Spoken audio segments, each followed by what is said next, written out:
Bismillahirrahmanirrahim. Assalamualaikum warahmatullahi wabarakatuh. Waalaikumsalam warahmatullahi wabarakatuh. Alhamdulillahirabbil alamin. Wassalatu wassalamu ala asrofil anbiya wal mursalin. Sayyidina wa habibina wa syafiina wa maulana Muhammadin wa ala alihi wa sahbihi ajmain wa man tabi'ahum bi ihsanin ila yaumil Silahkan Bang Arif. Qala rabbi shrah li sadri wa yassir li amri wa hlul 'uqdatam min lisani yafqahu qawli.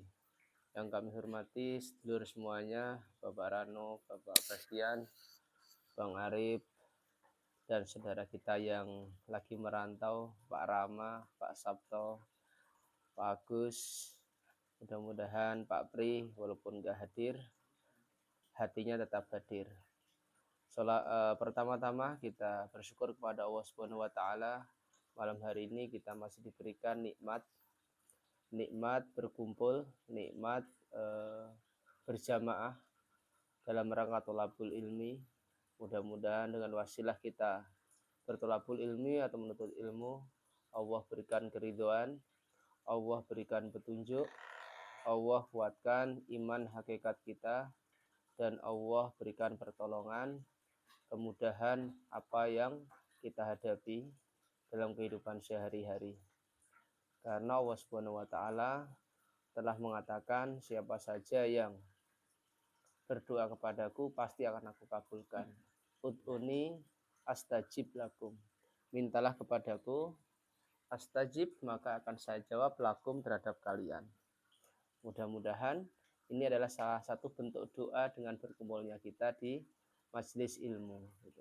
Karena doa tidak semata-mata kita memohon apa yang kita inginkan, tapi dengan kita menuntut ilmu itu juga artinya doa. Doa terhadap diri kita maupun terhadap keluarga kita. Mudah-mudahan dengan berkumpul bersama nanti anak cucu kita orang-orang yang dijadikan ahli ilmu, ahli ilmu dan ahli beramal yang baik.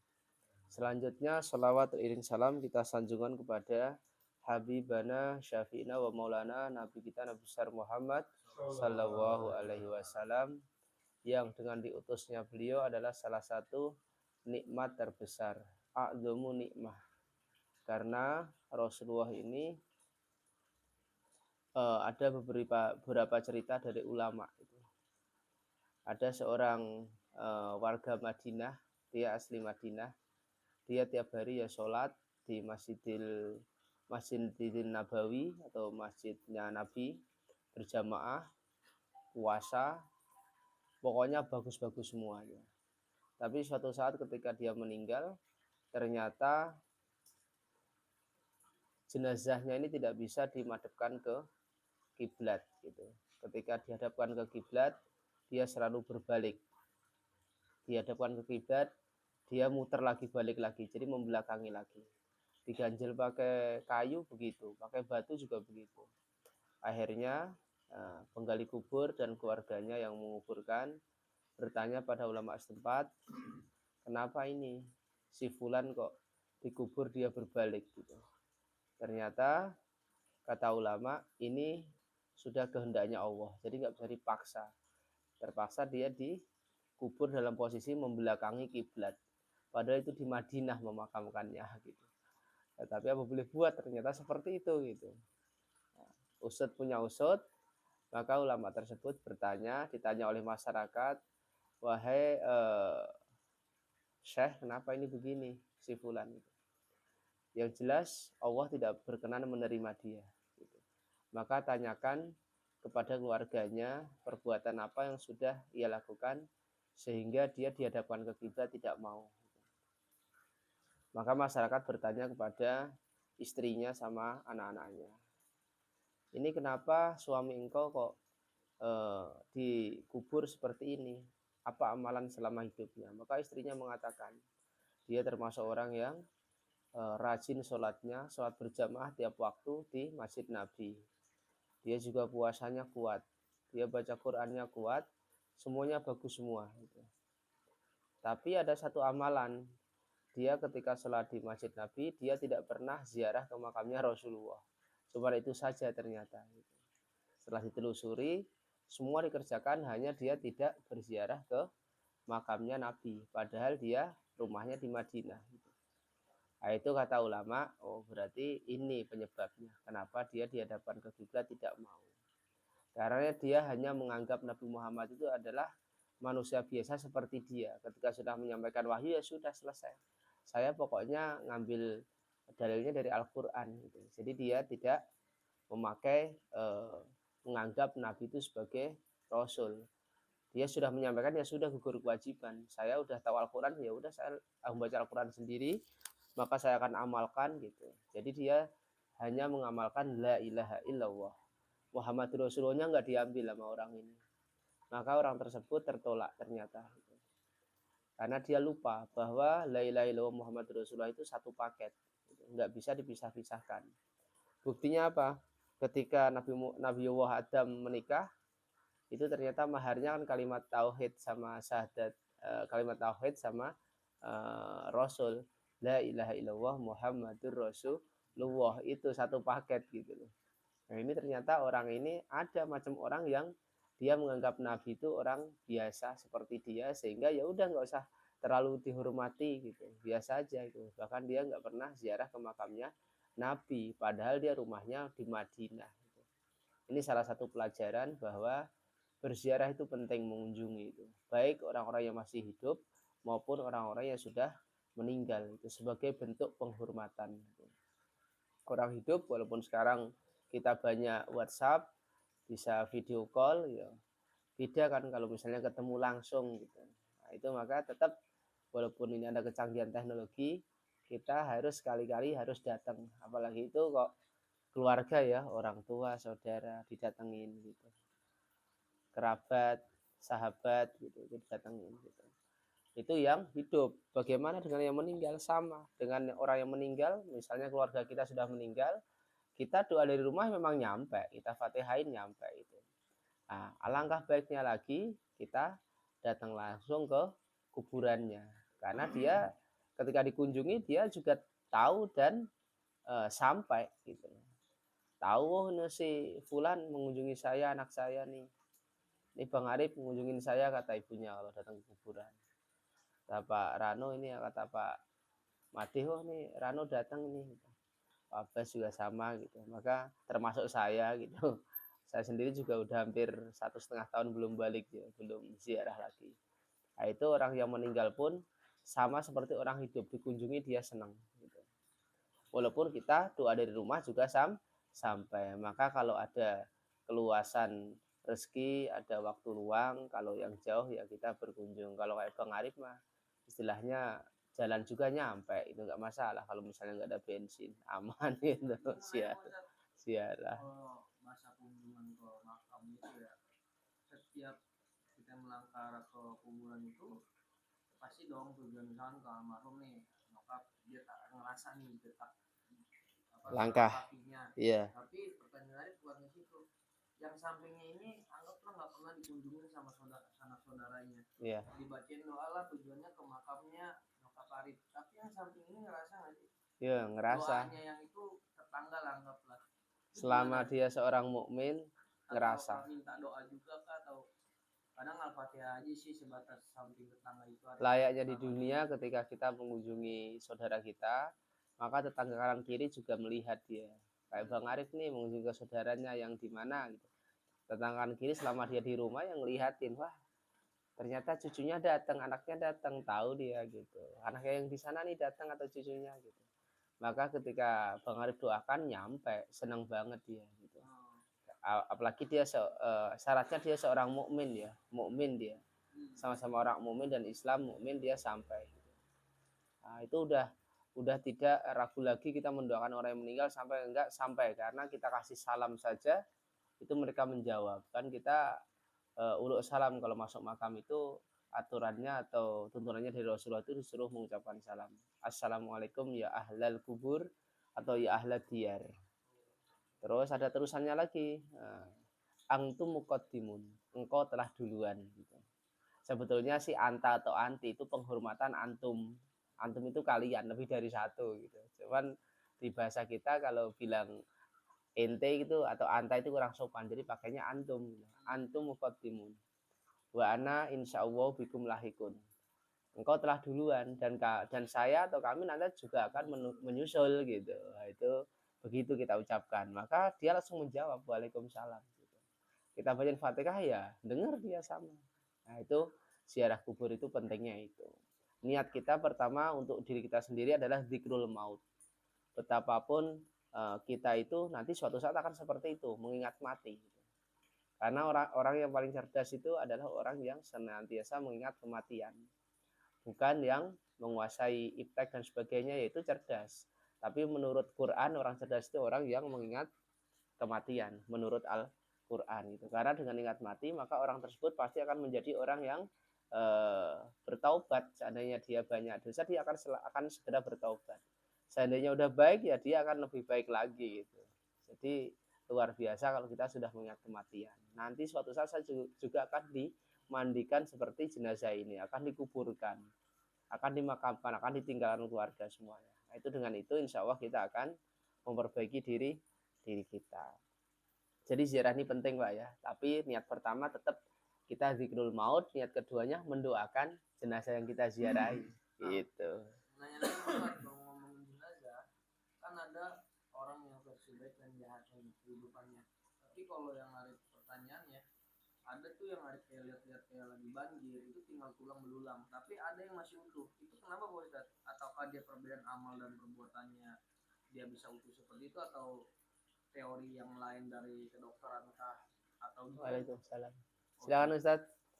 Ya itu ada beberapa utuhnya, gitu. Iya, ada beberapa teks yang mengatakan gitu.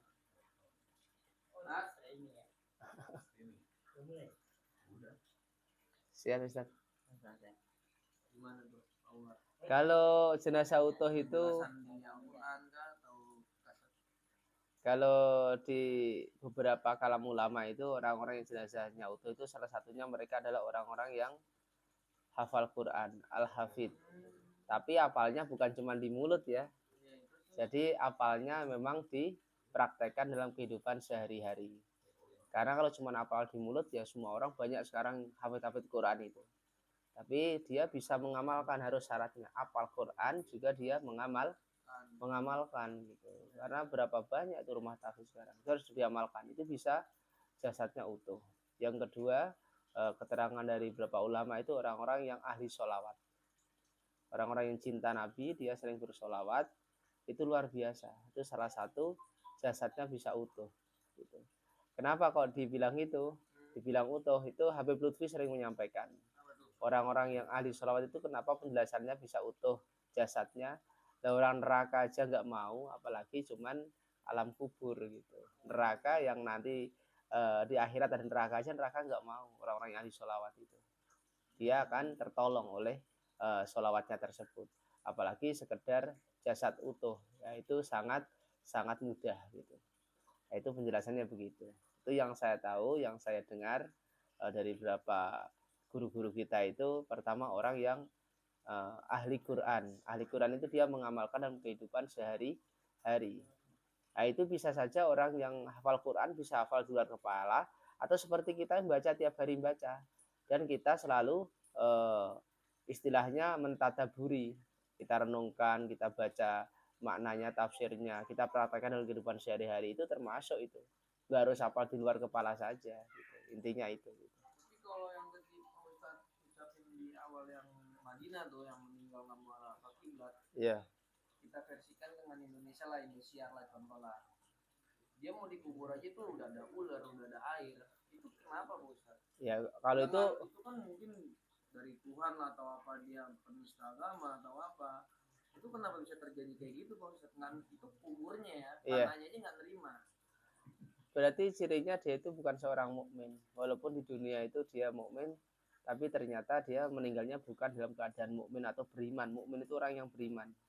Nah, ketika dia dicontohkan tadi yang cerita di Madinah tadi, iya, dia kan sebetulnya mukmin. Tiap hari rajin sholat, rajin puasa, rajin sholat jamaah di Masjid Nabawi. Tapi ketika dimakamkan seperti itu, ternyata dia nggak mau ziarah ke makamnya Rasulullah. Jadi Rasulullah itu dianggap ya sekedar pesuruh saja lah.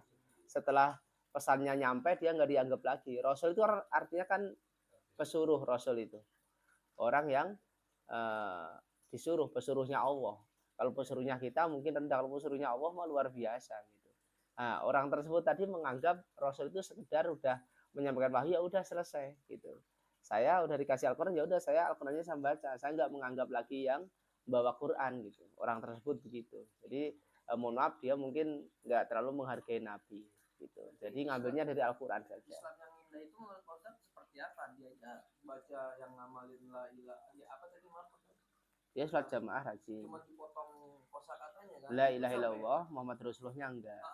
Jadi sampai itu balikin ke kiblat itu kan menurut aku dia udah Islami banget, banyak yang mengamalkan Sudah. itu, tapi Ada yang kurang. itu kan, ayat iya. itu kan. Sekarang kalau dia nggak mencintai Nabi, nggak menghargai Nabi, terus nggak ziarah kepada Nabi, dia dapat Al-Quran aja lewat Nabi. Masa yang bawa aja nggak dihargai gitu. Itu gampang cara berpikir kita ya. Kayak Bang Arif misalnya dikasih sesuatu dari siapa lewat siapa, masa yang bawa nggak kita hargai. Orang biasa aja kita hargai, apalagi itu seorang nabi, itu seorang utusan, dan dia nabi spesial, bukan nabi sembarang nabi gitu. Memang dia manusia biasa gitu, tapi dia bukan biasa kayak kita. Berarti selama dia baca yang setengah potong ayat itu berarti nggak diterima dong Ustaz, secara nggak langsung tanpa dia sadarin. Dia sebetulnya dia baca la ilaha illallah Muhammad Rasulullah, tapi Muhammad Rasulullahnya itu nggak diamalkan, sekadar di lisan. Buktinya nggak diamalkan apa?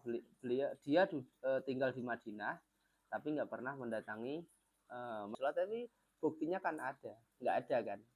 Maka kita itu nggak sekedar kita itu ucapan, harus diamalkan ilmu itu. Nah di situ kayak kita udah bisa baca Quran, ya harus kita pakai untuk baca sehari-hari. Jangan sampai bisa tapi nggak dipraktekkan. Nah itu masalahnya gitu kalau ditarik ke sana kira-kira. Baik, nah itu tadi pembukaan sholawat, panjang ternyata. Sekarang kita lanjutkan kajian kitab Irsyadul Ibad, bab amar ma'ruf dan nahi mungkar.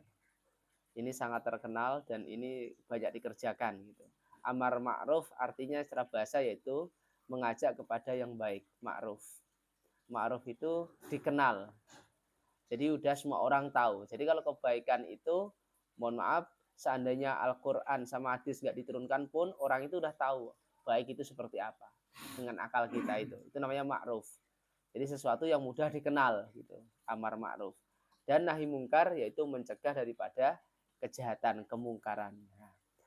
Allah Subhanahu wa taala berfirman dalam surat At-Taubah ayat 71, wal mu'minuna wal mu'minatu ba'duhum awliya'u ba'din ya'muruna bil ma'ruf wa yanhauna 'anil munkar. Wal mu'minuna, dan orang mukmin laki-laki, wal mu'minatu, dan orang mukmin perempuan, ba'duhum, sebagian dari mereka, awliya'u ba'di, akan menjadi penolong terhadap sebagian yang lain. Aulia di sini bisa diartikan wali, bisa diartikan penolong, bisa diartikan menguasai. Ya'muruna bil ma'ruf, mereka saling menganjurkan atau saling mengingatkan dalam ma'ruf, dalam kebaikan. Wayan hauna, dan mereka saling mencegah anil mungkar, dari perbuatan mungkar atau jahat. Jadi ciri-ciri orang mukmin itu laki dan perempuan, salah satunya dia adalah mengajak kepada kebaikan dan mencegah daripada kemungkaran. Itu ciri-ciri utama mukmin itu, salah satunya itu. Kalau mukmin kok nggak pernah ngajak yang baik-baik, dia sholat sendiri nggak pernah ngajak-ngajak nih gitu. Nah itu dia juga nggak pernah mencegah kemungkaran di lingkungannya. Nah, itu dipertanyakan keimanannya. Itu. Jadi kita harus memiliki ciri apa? Mengajak kepada kebaikan dan mencegah daripada kemungkaran. Mengajak kebaikan itu kita mulai dari diri sendiri. Diri sendiri kita mulai memperbaiki diri. Nah, nanti baru ke lingkungan terdekat, yaitu keluarga kita. Gitu. Kalau konteksnya kepala rumah tangga, ya berarti ngajak istrinya, ngajak anaknya. Gitu. Nah, itu namanya amar ma'ruf. Begitu juga nahi mungkar, dimulai dari diri sendiri. Kita harus bisa sekuat tenaga kita itu untuk tidak melakukan hal-hal yang dilarang oleh agama atau oleh Allah. Dalam hal ini kemungkaran namanya. Nanti kalau kita sudah bisa mendidik diri kita sendiri, kita baru lebih luas lagi keluarga. Gitu. Seperti itu gitu. Harus kita mulai dari diri sendiri. Ibda binafsi, mulailah dari diri kamu sendiri. Itu Rasulullah sering mengatakan, apapun kita mulai dari diri sendiri. Nah, itu penting. Selanjutnya Imam Ghazali, Hujjatul Islam, dapat dimengerti dari ayat ini bahwa orang yang meninggalkan amar ma'ruf dan nahi mungkar keluar dari kaum mukminin. Artinya Imam Ghazali berpendapat bahwa orang yang tidak beramar ma'ruf, tidak mengajak kepada kebaikan, dan tidak nahi mungkar, tidak mencegah atau melarang dari perbuatan yang mungkar, yang jahat, maka keluar dari kaum mukminin. Bukan keluar dari orang beriman, tapi kaum mukminin. Jadi dia beriman, tapi dia dari kaum dikeluarkan seolah-olah gitu. Karena ciri-ciri kaum mukmin itu tadi amar ma'ruf nahi mungkar. Imam Qurtubi dalam tafsirnya berkata, Allah menjadikan ayat ini untuk membedakan antara orang mukmin dengan orang munafik. Jadi orang mukmin dengan munafik itu salah satu bedanya adalah di amar ma'ruf nahi mungkar gitu. Mengajak kepada kebaikan dan mencegah daripada kemungkaran, itu cirinya. Ini luar biasa ini. Kita harus melakukan ini sebagai seorang mukmin yang mengaku beriman. Maka Rasulullah pun menguatkan dalam hadisnya, man ra'a minkum mungkaron falyughayyirhu biyadihi. Fa illam yastati fa bilisani, fa illam yastati fa biqalbihi, wa dzalika ad'aful iman. Man, barang siapa ro'a melihat minkum dari kalian mungkaron kemungkaran. Jadi kita ketika melihat kemungkaran, falyughayyirhu, maka harus mencegahnya. Maka harus mencegahnya. Kita lihat sesuatu yang enggak baik itu. Biyadi, dengan kekuatan tangannya. Fa'ilam yastati, maka seandainya tidak dapat mencegah dengan tangan, fabilisani, maka harus menegur dengan lidahnya, gitu, dengan omongan kita. Fa'ilam yastati, jika tidak mampu juga dengan tangan nggak bisa, dengan lisan nggak bisa, maka dia cukup membenci dalam hati perbuatan mungkar itu. Gitu. Jadi kita benci yang dia lakukan, yang orang tersebut lakukan kemungkaran. Pakai tangan nggak bisa, pakai lisan atau pakai omongan nggak bisa. Ya udah, kita cukup dalam hati, sebetulnya saya nggak setuju perbuatan itu yang mungkar. Nah itu harus seperti itu urutannya. Maka sekedar membenci dalam hati itu termasuk selemah-lemahnya iman. Wadzalika ad'aful iman. Jadi wadzalika, membenci dengan hati itu termasuk ad'aful iman. Iman yang paling lemah gitu. Nah, di sini ada beberapa makna yang ada penafsirannya. Contohnya yang tadi pertama, fal yughayyir biyadi, dengan tangan itu maksudnya dengan kekuasaan gitu. Sesuai dengan peran kita. Peran kita di rumah tangga sebagai kepala keluarga ini memiliki kekuasaan terhadap anak dan istri gitu. Maka di situ kita bisa menggunakan kekuasaan kita sebagai kepala rumah tangga untuk menegakkan yang namanya amar ma'ruf, mengajak kepada kebaikan, dan nahyu mungkar, mencegah daripada kejahatan. Sebagai kepala sekolah ya dia memiliki otoritas itu. Terus sebagai ketua lingkungan kayak Pak RT memiliki kekuatan atau kewenangan dengan kekuasaannya gitu. Bikin aturan-aturan supaya warga ini guyup dalam kebaikan dan menjauhi kemungkaran. Nah, ini pakai aturan-aturan, pakai program-program. Ini berarti apa? Dengan biyadihi, yaitu dengan tangannya, yang diartikan kekuasaan. Nah, ini luar biasa ini. Begitu juga ke atas. Ini pemimpin semuanya biyadih, dengan kekuasaannya, mulai dari RT, RW, lurah, camat, bupati, gubernur, presiden, semua gitu. Karena hakikatnya semua dari kita ini adalah pemimpin. Misalnya pemimpin nggak punya anak buah, paling nggak memimpin diri kita sendiri gitu. Paling nggak memimpin diri kita sendiri, memimpin kita dari apa? Dari rayuan hawa nafsu kita gitu. Ya contohnya ketika kita wayahnya jam sholat, kita undur-undur, entar. Nah, kalau kita bisa memimpin, maka kita amar ma'ruf, harus sekarang gitu. Nanti kalau ditunda-tunda, ketiduran malah kelewat. Nah, itu aja sudah kita kategori apa? Amar ma'ruf. Di lingkungan keluarga mengingatkan istri dan anak gitu. Tapi sekarang kan kadang-kadang kebalikannya, Pak. Suami yang mengingetin malah istrinya gitu. Ya itu luar biasa kemajuan gitu kalau terjadi seperti itu. Atau anaknya mengingatkan, ya luar biasa itu malah gitu. Nah, itu tingkatan ketika kita melihat apa yang namanya kemungkaran di dalam lingkungan sekitar kita di masyarakat. Pertama, dengan kekuatan, dengan kekuasaan yang kita miliki, maka kita ubah itu kemungkaran. Kita menyebarkan amar ma'ruf. Kok nggak bisa, maka dengan lisan kita. Jangan begitu dong, gitu kita ingatin. Kok dengan lisan juga nggak bisa, maka kita cuman dalam hati sebetulnya saya itu nggak setuju dengan dia, dengan kemungkaran yang terjadi. Tapi apa boleh buat, saya nggak mampu untuk mencegahnya, gitu. Maka itu udah bagus dan itu adalah selemah-lemahnya iman. Wallahu a'lam bishawab. Tambahin Ustaz. Amar ma'ruf nahi mungkar.